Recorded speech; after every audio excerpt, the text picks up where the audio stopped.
എറണാകുളം കളമശ്ശേരി വിദ്യാനഗർ കോളനിയിലെ ഫ്ളാറ്റിൽ കയറി മർദ്ദനം. കാസർഗോഡ് സ്വദേശി ദേവാനന്ദന്റെ നേതൃത്വത്തിലാണ് ആക്രമണം നടന്നത്. ഇൻഫോ പാർക്കിൽ ഇന്റേൺഷിപ്പ് ചെയ്യുന്നവർക്ക് പരിക്കേറ്റിട്ടുണ്ട്. ആക്രമണത്തിന്റെ CCTV ദൃശ്യങ്ങൾ 24 ലഭിച്ചു.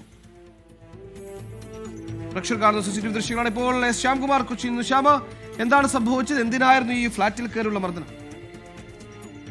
സുഹൈലെ കാക്കനാട് വിദ്യാനഗർ കോളനിയിലെ ഫ്ളാറ്റിലാണ് കഴിഞ്ഞ ദിവസം ഈ അതിക്രമം ഉണ്ടാകുന്നത്. ഇവിടെ ഇവരുടെ ഈ ഫ്ളാറ്റിൽ താമസിക്കുന്നവരുടെ വനിതാ സുഹൃത്തുക്കൾ ഈ ഫ്ളാറ്റിലെത്തിയിരുന്നു.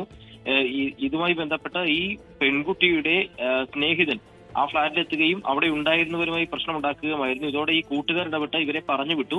തുടർന്ന് ഇയാൾ പോവുകയും 5 അംഗ സംഘവുമായി എത്തി ആ ഫ്ളാറ്റിന്റെ വാതിൽ തല്ലിപ്പൊളിച്ച് അകത്ത് കിടക്കുകയായിരുന്നു. ഇതിനുശേഷമാണ് ഫ്ളാറ്റിലുണ്ടായിരുന്ന ആളുകളെ മർദ്ദിച്ചത്. ഈ മർദ്ദനത്തിൽ നിരവധി പേർക്ക് പരിക്കേറ്റിരുന്നു. ഇവരെ കളമശ്ശേരി മെഡിക്കൽ കോളേജ് ആശുപത്രിയിൽ പ്രവേശിപ്പിച്ചിട്ടുണ്ട്. കാസർഗോഡ് സ്വദേശി ഒരു ദേവാനന്ദന്റെ നേതൃത്വത്തിലാണ് മർദ്ദനം ഉണ്ടായത്. പരിക്കേറ്റവരുടെ പരാതിയിൽ നിലവിൽ ദേവാനന്ദനെ ഉൾപ്പെടെ കളമശ്ശേരി പോലീസ് അറസ്റ്റ് ചെയ്യുകയും ചെയ്തിട്ടുണ്ട്. ശ്യാംകുമാറാണ് ആ വാർത്തയുടെ വിശദാംശങ്ങൾ.